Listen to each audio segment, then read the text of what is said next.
Bienvenidos.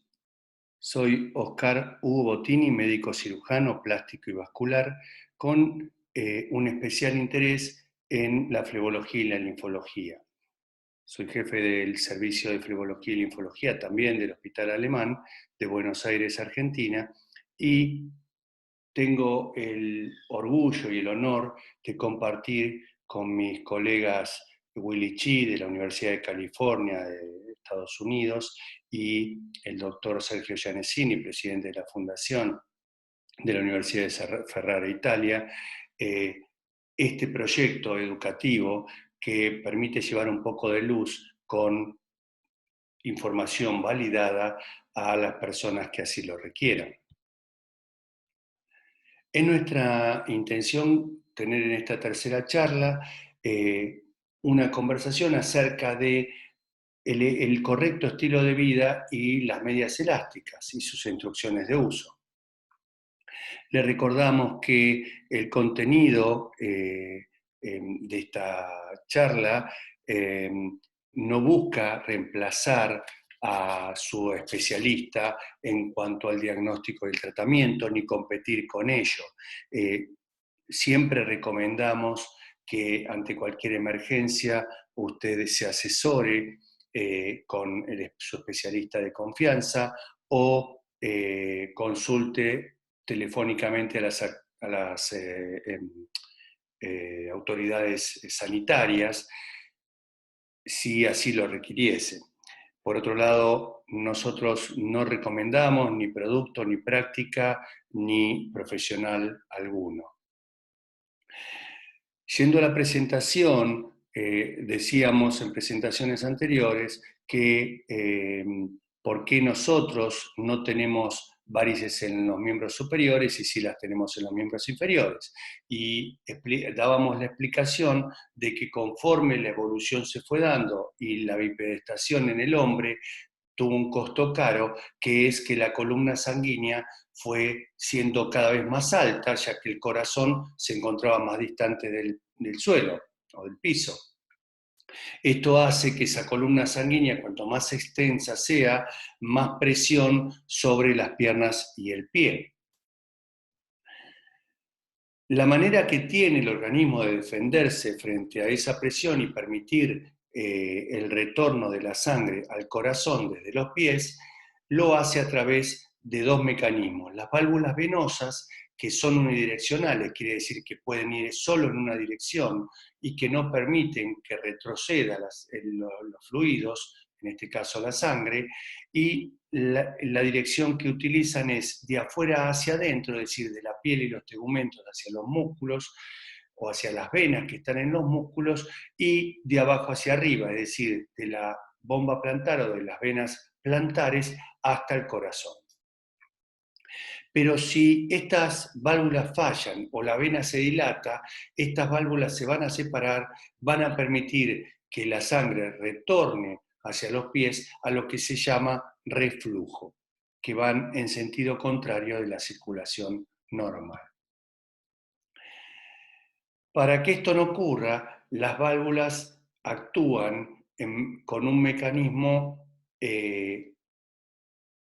diríamos que es un mecanismo combinado entre el plano muscular y el mecanismo valvular. Es decir, cuando el músculo se contrae, empuja la sangre hacia arriba, y cuando el músculo se relaja, permite generar un mecanismo de succión por el vacío que produce, aspirando la sangre que viene desde la piel y desde los segmentos más distales, es decir, desde el pie, hacia arriba. Acá tenemos cómo el mecanismo muscular permite ese mecanismo de bomba, justamente. El músculo es la parte mecánica que exprime las venas y empuja la sangre hacia arriba, pero cuando la vena se relaja, lo que hace es aspirar la sangre que viene de abajo y desde los tejidos superficiales, es decir, la piel y la grasa subcutánea, hacia la parte profunda. Pero si los músculos no se mueven, entonces este mecanismo empieza a fallar. Por eso es que el sedentarismo es un enemigo crucial en la lucha para evitar la enfermedad venosa crónica. En los últimos 20 años, de 15 a 69% ha aumentado el sedentarismo. La forma de vida que llevamos tal vez no sea una evolución, sino una involución. ¿Qué tenemos para combatir esto? El ejercicio físico. Y acá me quiero detener en una cosa muy importante. El ejercicio es como la droga. Puede hacernos bien o puede hacernos mal. Y todo depende de cómo lo administremos. Y acá quiero dar explicaciones para dos grupos distintos. Los competidores de alto rendimiento, los deportistas que hacen alto rendimiento, en general, desde muy pequeños, cuando son niños o adolescentes, muchas veces, producto de la ansiedad de los padres o de los mismos profesores, buscan ganar. La realidad es que ganar no es el objetivo. El objetivo de un niño o un adolescente es prepararlos para lo que va a venir, que es el ejercicio intenso y profesional. Entonces, lo más importante no es ganar, sino que no se lesionen. Para que esto no ocurra, debemos cuidar que las articulaciones no tengan demasiado estrés, es decir, que no estén demasiado forzadas y que las contracciones musculares no sean ni excesivas ni bruscas. Para esto tenemos que ir preparando el tejido para que la vena, para que, no la vena, perdón, el miembro inferior no sufra esos traumas. Porque si tenemos traumas de ese tipo durante la niñez o la adolescencia, ese deportista cuando llegue a tener competencia de élite se va a lesionar con más facilidad que un deportista que no se lesionó nunca antes en su vida. El segundo aspecto es para la mayor cantidad de personas que son las que hacen deporte en un sentido recreativo, que a veces quieren parecer deportistas profesionales y se exigen más de lo probable. Y esto hace que terminen enfermándose o lesionándose. Por eso el mecanismo debe ser progresivo a medida que su capacidad física lo permita. Otra parte importante es para nosotros y para la charla que nos toca hoy darles a ustedes, es los ejercicios relacionados con un ambiente acuático. Todos estos son muy favorables en lo que respecta a la enfermedad venosa crónica. Nosotros decimos, en relación a la intensidad que tiene que tener un ejercicio, para que se entienda, si la persona no tiene comorbilidades, si es una persona normal que no tiene un buen estado de salud, la velocidad con la que deben ejercer el ejercicio les tiene que permitir hablar, pero no les tiene que permitir cantar. Con esto queremos decir que el ejercicio debe ser lo suficientemente suave como para que pueda hablar, pero lo suficientemente intenso como para que no pueda cantar. De esta manera vamos a estar haciendo un ejercicio apropiado. Lo otro que quiero decir es que cuando nosotros ahora en esta etapa de encierro podemos tener una bicicleta fija o una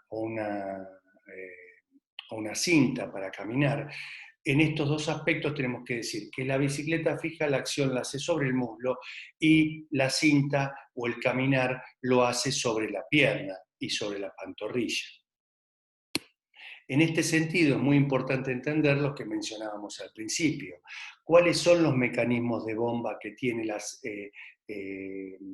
el organismo para hacer que la sangre ascienda de retorno al corazón y no se genere patología venosa?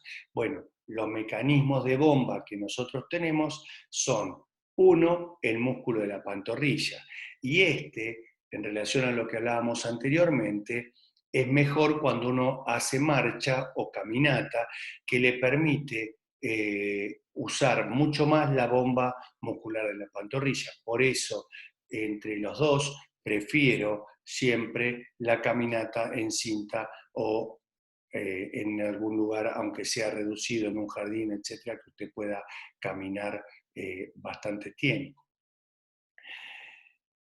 El otro aspecto importante para la circulación es la bomba plantar. La bomba plantar, como ustedes ven, el pie es un triángulo. Cada vez que ustedes pisan, se exprime la planta como si fuera un fuelle y hace que la sangre se eyecte hacia arriba.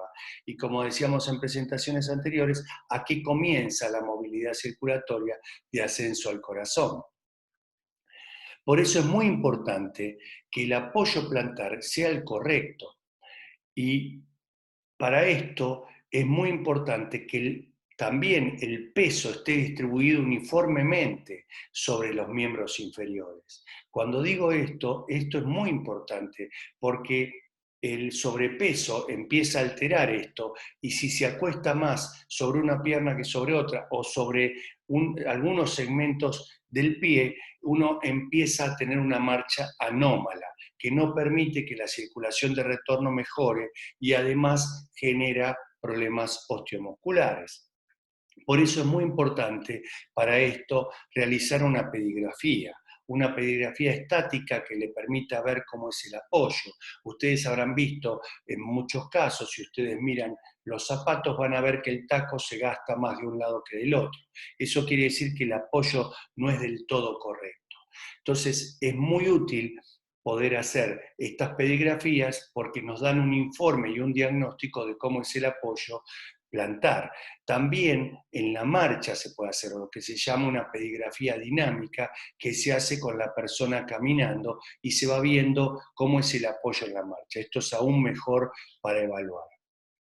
Si esto ocurre y encontramos alguna anomalía, nos vamos a apoyar con plantillas que permitan corregir esa marcha y distribuir el peso corporal homogéneamente sobre las rodillas y el pie. Porque si esta distribución es anómala, empiezan a producirse alteraciones osteomusculares que después traen aparejadas los problemas venosos asociados. Decíamos entonces que tenemos que tratar de hacer ejercicios. ¿Y qué ejercicios recomendamos? Al menos 30 minutos de ejercicio es lo que nos permite tener un desarrollo saludable. Siempre decimos nosotros, ¿cuánto de ejercicio? Lo que nosotros podamos, pero lo importante es que lo hagamos todos los días, al menos 5 días por semana, de tal manera que nosotros tengamos un ejercicio homogéneo, que no sea demasiado costoso al día siguiente, que no terminemos demasiado doloridos, que podamos hacer la elongación necesaria después de este ejercicio para poder reiniciar. Y es preferible hacerlo poco, pero muchas repeticiones, que hacerlo lentamente. Cuando nosotros hacemos ejercicio, recomendamos, por ejemplo, hacer movimientos de dorsiflexión del pie sobre la pierna 10 veces, empezar con 10 veces por 3 sets y 3 veces por día. Y a los 3 días ir aumentando cada 3 días a 15, a 20, a 25 y así sucesivamente hasta tener una actividad física adecuada. También la marcha nos es útil para poder hacer. Por eso es muy importante lo que decíamos acá en este sentido. El reposo es favorable. ¿Y por qué es favorable el reposo? Porque en el mundo que corre hoy y nuestra actividad, nosotros pasamos 16 horas de pie, con los pies por encima del corazón. Entonces es recomendable particionar el día, pero ¿cuándo? No a la mañana cuando nos levantamos o a la noche, sino partir el día en dos, haciendo un reposo que puede ser de 1 hora o incluso menos, pero tratar de levantar las piernas por un tiempo considerable. Cuando la patología va incrementando, este reposo tiene que ser más veces por día. Nosotros decimos, respecto a la clasificación que mostramos en presentaciones anteriores, del 1 al 6, en cuanto a la gravedad y a la progresión de la enfermedad venosa, que hacerlo tantas veces como el estadio de la clasificación que tengamos. De 1 a 6 veces levantar la pierna, aunque sea un tiempo más corto, pero hacerlo de manera repetida. Elevar la cama puede ser un factor significativo, pero siempre y cuando nosotros estemos en esa cama. Si no, obviamente no sirve para nada. Es importante saber que hay distinta aparatología que nos puede ayudar. Por ejemplo, la presoterapia o la compresión neumática intermitente, que permite exprimir los miembros inferiores y expulsar los fluidos de nuevo al territorio circulatorio, al interior de los vasos y de ahí hacia el corazón. Cuanto más secos estén los tejidos, menos daño le vamos a estar produciendo a esos miembros inferiores. Hay casos en que esta presoterapia o compresión neumática intermitente debe ser usada asociado al drenaje linfático manual, por ejemplo, en aquellos pacientes que tienen un edema leñoso, que quiere decir un edema muy fibroso, y que necesitamos el acompañamiento del drenaje linfático manual para poder romper de alguna manera esa fibrosis que se produce, como en el caso de los linfedemas. Un trabajo que realizó el profesor Gianesini acerca de 3 posiciones, sentado, parado y caminando, utilizando y no utilizando media, observó, como ustedes ven acá, que durante 30 minutos haciendo ejercicio, estando parado o estando sentado, cuando no usó las medias, que es el caso de las columnas amarillas, pueden observar cómo el cuadro va empeorando aún en el ejercicio.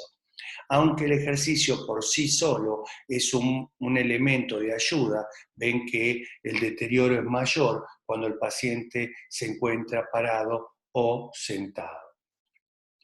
Cuando el paciente está con medias elásticas, el efecto que se produce es justamente el contrario, produciendo una reducción en cuanto a los volúmenes de los líquidos en las piernas o los diámetros de las piernas importante, significativo. Entonces, decimos que la columna sanguínea es muy importante y que la bipedestación produjo todo un problema para la circulación venosa, ya que los tobillos y el pie deben soportar una presión exagerada por el distanciamiento que el corazón tiene al suelo, por esa misma bipedestación. Entonces, nos preguntamos nosotros, ¿por qué la jirafa, por ejemplo, no le sucede esto? ¿Por qué no tiene varices? Y la explicación es porque la piel de la jirafa es un tejido denso que simula una media elástica, hace ver como si fuera una media elástica, y la compresión que genera obliga a la sangre a ir en una sola dirección, hacia arriba, porque la presión lateral es mayor que la presión que tiene esa columna sanguínea. Entonces, como la sangre no puede ir hacia los costados, sube hacia el corazón. Esto es importante porque si se estaciona la sangre en los miembros inferiores, lo que va a pasar es que esa sangre carboxigenada, quiere decir que no está oxigenada, que perdió su oxígeno y que tiene anhídrido carbónico, termina acidificando el medio y generando el proceso inflamatorio. Una escala validada, que es la escala de Borg, donde se observa que va de 6 a 20, 6 es mínima actividad, 2 es nada de actividad y 20 es la máxima actividad que pueda tener un individuo. Entonces, en esa estructura, todos los seres humanos se mueven dentro de ese rango. Ahora, obviamente, si una persona no hace ejercicio, estará en un rango más bajo, si hace ejercicio, en un rango más alto. Pero lo que sí hemos podido ver que con el uso de una media elástica mejora la condición física de ese individuo, como ven aquí o como ven aquí. Entonces, el ejercicio, ¿sí?, cuando le adosamos una media elástica, termina siendo más satisfactorio y la resistencia de esa persona es mayor. Y esto tiene que ver con lo que mencionábamos antes. Si la sangre es eyectada de nuevo al corazón, la sangre se mantiene oxigenada, no queda estacionada, y esa sangre carboxigenada no produce la deshidratación del medio y la tetanización del músculo, es decir, lo que se llama el calambre o esos calambres que ocurren con las personas o que se produzca una contractura muscular. Para evitar eso y para tener una mayor resistencia muscular, el uso de la media es muy útil. ¿Cuáles son los beneficios de una media elástica? En primer lugar, como dijimos antes, la media compite con la presión de la columna sanguínea, de tal manera que colabora con el retorno de la sangre al corazón. Esto hace una mejor performance de la pantorrilla, o sea, una mejor calidad de acción de esa pantorrilla. ¿Por qué? Porque no se acumula la sangre, y la sangre acumulada genera esa acidificación y las contracturas musculares que mencionamos anteriormente. Entonces, esto es muy importante, pero además la media le sirve de apoyo al músculo para bombear mejor y mejorar el mecanismo de retorno. Como para que ustedes lo entiendan, es como si ustedes tuvieran que empujar un mueble muy pesado. Se apoyan contra la pared y empujan mejor. La media hace lo mismo, cumple la función de la pared. Es como si el músculo se apoyara en la media para bombear la sangre que tiene en su interior. Otra de las cosas que aporta una media es que permite el retorno también de la circulación linfática, porque produce un masaje con el movimiento muscular contra la media de los linfáticos que se encuentran en la grasa superficial. Y esto hace que bombeen esos linfáticos y que puedan generar un mecanismo de bomba a través de los linfáticos, produciendo el retorno de los líquidos a la circulación. Ese retorno de los líquidos a la circulación va a hacer que el edema desaparezca, que mejore la calidad del tejido, que no esté tan encharcado de líquidos y proteínas, que son toxinas de desecho de las células, y no se genere el mecanismo inflamatorio. Entonces, la microcirculación se activa, no se ven tan comprimidos los vasos capilares y la oxigenación de los tejidos es mejor. Entonces, se reduce el proceso inflamatorio y tenemos una mejor oxigenación. Todo esto es lo que puede producir el buen uso de una media elástica. Ahora, ¿cuáles son las compresiones que tenemos que usar? Si ustedes observan en la tabla precedente y en la actual, lo que vemos es que tenemos clase 1, clase 2, clase 3 y clase 4 de compresión. Y cuando hablamos de clase, hablamos de milímetros de mercurio, no hablamos de deniers. Antiguamente, la compresión se hacía cuanto más dura era una media, cuanto más tejido tenía, más compresión hacía. Hoy, con los productos actuales que tienen los materiales con los que se producen las medias elásticas, requieren muchos menos gramos de tejido. Los dinners se hacían por gramo de tejido, era presión por gramo de tejido. Hoy, como usan medias mucho más cómodas, mucho más satisfactorias con los tejidos actuales, entonces se decide medir por milímetro de mercurio. Ahora bien, depende de qué país sea la medición, se refiere a los milímetros de mercurio. Acá podemos ver una tabla donde los distintos países en la clase 1, clase 2, clase 3 y clase 4 muestran cuáles son las compresiones que ofrecen. Categóricamente, los de clase 1 prácticamente es con fines profilácticos, o sea, preventivos, no para pacientes que tienen algún tipo de patología. Los pacientes que ya tienen venas varicosas siempre van a usar medias elásticas clase 2 para arriba. Los pacientes que ya tienen un estadio más severo de la enfermedad venosa o que se acompañan de edema o patologías asociadas, se recomienda usar compresiones de clase 3, con compresiones que van entre 25 y 45 milímetros de mercurio. Estos pacientes también estas medias también son las que se usan en pacientes con linfedema.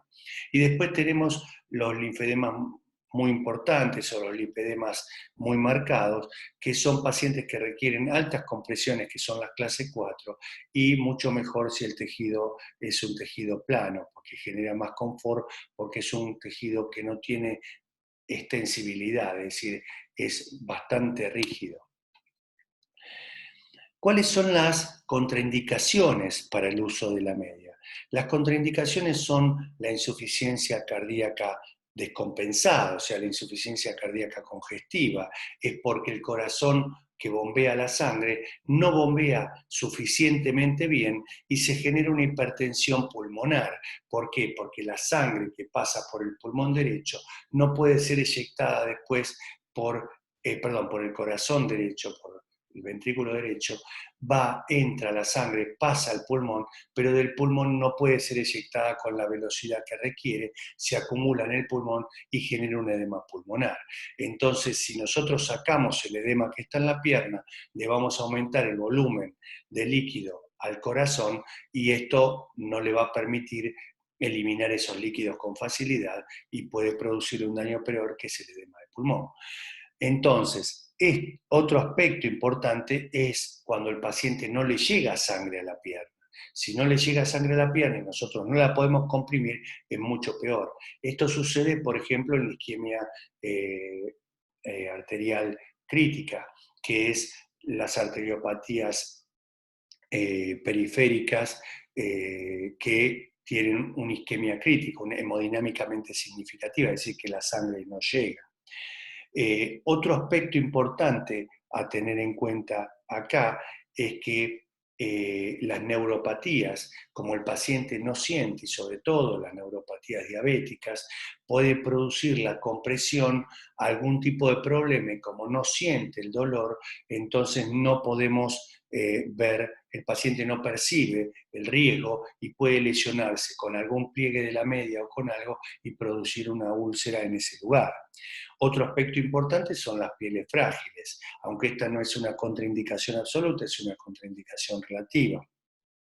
También las dermatitis o las alergias que pueden tener a los tejidos compuestos, a los componentes de la media o de la compresión que estemos utilizando. Y por último, si la pierna tiene una característica inusual, es decir, que tenga diámetros muy pequeños en el tobillo, por ejemplo, en los pacientes que son síndromes post-trombóticos, es decir, aquellos pacientes que tuvieron una trombosis y hoy tienen una insuficiencia severa de la pierna, se puede ver lo que se llama la pierna en copa de champagne, con un músculo muy hipertrofiado para poder compensar y empujar la sangre hacia arriba, se hipertrofia como el músculo que hace pesas. Este músculo muy hipertrofiado y un tobillo muy finito y esclerotrófico, es muy probable que no exista una media que se adecue a esa pierna. En ese caso tenemos que usar vendajes compresivos. Acá traemos el beneficio de la media en este cuadro bastante complejo, pero queremos decir que este cuadro que está pensado para las úlceras recurrentes producto de la enfermedad venosa pueden producir una mejora con el uso de medias, sobre todo las medias con clase 3 o clase 4, que pueden generar una mejora significativa y evitar la recurrencia de la úlcera venosa. Puede pasar también que el paciente no acepte la media o no se sienta como con la media, no se la sepa poner. El 63% de los casos es que no tuvieron una indicación adecuada o no tuvieron información adecuada sobre eso. Entonces, cuando es ineficiente la información que se le da al paciente, es muy probable que el paciente no cumpla la indicación y la adherencia a cumplir con el tratamiento es baja.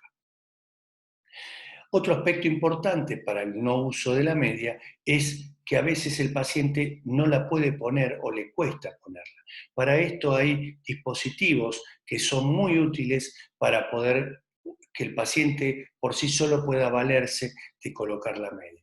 Quiere decir también que estos dispositivos no en todo el mundo están fácilmente disponibles, sobre todo en Latinoamérica. Es muy importante cuando se receta una media, entender por qué se receta. La media es como una droga, como decíamos antes, y tiene que ser recetada exactamente en la presión que queremos que sea y en el tamaño o el talle que queremos que tenga. Tiene que tener el diámetro adecuado para el tobillo, para la pantorrilla y la altura adecuada. Nosotros en Buenos Aires, en el quinto Congreso Interuniversitario que hemos hecho junto a nuestra fundación, en aquella oportunidad estuvimos haciendo esta campaña humanitaria y próximamente tendremos nuestro congreso en Buenos Aires y en Dubái, donde vamos a estar trabajando también acerca de todos estos desarrollos que tenemos. Vamos a tener un congreso para pacientes, para mostrar a los pacientes las distintas actividades e informaciones que puedan ser útiles de acuerdo a su patología, y también hablaremos en Dubái acerca de las fake news, o sea, las noticias falsas, porque es muy importante que usted se encuentre bien informado. Cuando decimos que el paciente tiene que estar bien informado, estamos diciendo que el paciente tiene que explicárseles algunas cuestiones. Primero, nos debemos preguntar, ¿por qué se prescribe la media? Entonces, uno debe explicarle por qué le prescribimos la media. Porque si nosotros no damos esta explicación, es difícil que el paciente tenga el ánimo de usarlas solo por una cuestión imperativa. El motivo fue descrito en toda la presentación precedente. ¿Cuáles son los beneficios de usar una media de compresión? Los beneficios ya mencionados también anteriormente, pero esto es muy importante que se le aclare al paciente. Después, cómo poner y cómo sacar una media. Esto es fundamental. Nosotros debemos explicarle al paciente cómo debe ponerse la media, cómo debe sacarse, porque muchas veces en la colocación o en el sacado de la media el paciente puede romperla y es importante que el paciente sienta la media como un elemento amigable, un elemento con el que puede convivir y que no sea un trauma cada vez que tenga que colocárselas o sacárselas. ¿Por cuánto tiempo debe usar la media? Nosotros decimos que siempre que el corazón esté por encima de los pies, el paciente debe usar la media elástica, porque esa es una forma de que el paciente entienda que siempre que esté parado, sentado o caminando, debe usar la media elástica. ¿Cuándo no la usa? Cuando está acostado, que es cuando las presiones se equilibran, porque el corazón está a la misma altura que los pies. Obviamente también cuando está en actividades acuáticas. ¿Cuál es la vida media de una media? Y bueno, eso va a depender de cuántas medias esté usando en la actividad. Nosotros decimos que la media tiene memoria, pero tiene fatiga. ¿Qué quiere decir? Que tiene memoria, que la media vuelve a su posición original después del lavado. Pero que tiene fatiga, quiere decir que siempre es conveniente tener más de una media para el uso y dejar reposar la media lo adecuado, como para que esa media no se venza tan rápidamente. Esto ayuda a los pacientes a conservar la media por más tiempo. ¿Cómo debe lavarse una media? Cuando nosotros decimos cómo se lava una media, la media no se puede lavar en un lavarropa, debe lavarse a mano, debe lavarse con agua templada, no agua muy caliente, no debe fregarse demasiado, solo la planta del pie, que es el lugar que más se ensucia, y lavarla suavemente con la espuma del jabón. Y tratar de ponerla o sobre una toalla o extendida, pero nunca colgada, porque eso obviamente va a terminar venciendo el tejido. Lo otro que tenemos que saber es si le decimos al paciente, cuando vuelva a la consulta, tráiganos la media puesta, porque muchas veces el paciente viene y les dice a los profesionales, no vine con la media puesta porque venía a verlo usted y para no tener que ponérmela y sacármela, vengo sin la media. Mal, eso está mal.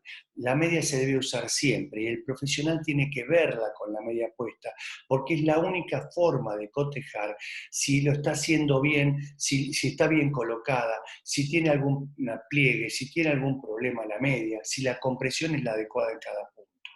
Por eso es muy importante que usted asista al profesional con la media colocada. Lo último es qué profesional le provee la indicación de la media. Nosotros hicimos un trabajo bastante interesante con los pacientes acerca de qué adherencia tenía el paciente cuando se le indicaba la media elástica. Y lo que observábamos es que el paciente tenía una adherencia mayor en aquellos profesionales que le daban una explicación correcta a las personas. En aquellos profesionales que no eran de nuestra especialidad, no sabían a lo mejor explicarles. Sencillamente le decían use una media elástica y el paciente entonces la adherencia a ese tratamiento era muy baja. Si no se le da la indicación correcta, no se le da la presión correcta, no se le dice cómo debe manejarse con la media, obviamente el uso de ella va a ser riesgoso. Es muy importante también darle una media que esté validada en el mercado. No cualquier media que le digan, estoy usando una media de descanso, como llamamos habitualmente, una media compresiva, es una media elástica adecuada. Entonces hay que tener cuidado con qué media es la que se está usando. Son muy importantes los deportes acuáticos que uno haga o el ejercicio que uno pueda hacer en el agua o tener actividades acuáticas. ¿Por qué decimos esto? Porque si ustedes observan caminar en el agua es muy importante porque cada centímetro de profundidad tenemos 0,7 milímetros de mercurio menos. Quiere decir que, perdón, 0,7 milímetros de mercurio como si representara la presión lateral más. O sea que en 120 centímetros nosotros vamos a tener más de 88 milímetros de mercurio, lo que representa muchas medias elásticas puestas. Entonces es muy importante el uso del agua como actividad recreativa. En nuestra página ustedes pueden buscar y tener de manera gratuita unas lecciones de ejercicios acuáticos que ofrecemos para ustedes en esta misma página y están a su disposición. Otro aspecto muy importante es la alimentación. En tres aspectos de la alimentación. La alimentación respecto del peso, la alimentación respecto a los antioxidantes y la alimentación respecto al tono muscular. La Asociación de Diabetes, una de las asociaciones de diabetes en Italia, manifiesta que una alimentación que tenga 3 comidas regulares y 2 colaciones por día en proporciones regulares y con un distanciamiento adecuado, no menos de 2 horas, es muy importante. ¿Por qué? Porque genera y si usamos además una dieta mediterránea y reducimos las grasas y los azúcares, vamos a tener una dieta súper adecuada que nos va a permitir tener un peso dentro de un rango de normalidad, evitando de esa manera el sobrepeso y la obesidad. Otro aspecto importante es los antioxidantes. En ese sentido, la alimentación sirve como un antioxidante si nosotros consumimos cítricos o frutas rojas o aceite de oliva o pescado, son elementos que nos ayudan como antioxidante. Inclusive el chocolate amargo en bajas dosis. Lo que tenemos que reducir, sí, por supuesto, son las carnes rojas y las azúcares refinadas. Respecto al tono venoso, dos cosas fundamentales. Mucho líquido, mucha agua y poca sal. Esto es clave. Por supuesto que el uso de alcohol de manera excesiva no es bueno porque también sirve para deshidratar los tejidos. Y el café en condiciones excesivas, genera mecanismos, tiene sustancias que aumentan los metabolismos de base y generan cierto daño a los tejidos y al tono muscular, entonces al tono venoso. Entonces tratamos de que estos elementos puedan minimizarse. Finalmente queremos repetirles y invitarlos a participar en nuestra página para combatir a las noticias falsas en el mundo. Si usted es un profesional o si usted es un paciente, comuníquenos todas las noticias que le parezcan que son dudosas o falsas para que nosotros podamos compartir con usted cuál es la noticia verdadera y además podamos acumular esta información para poder combatirla.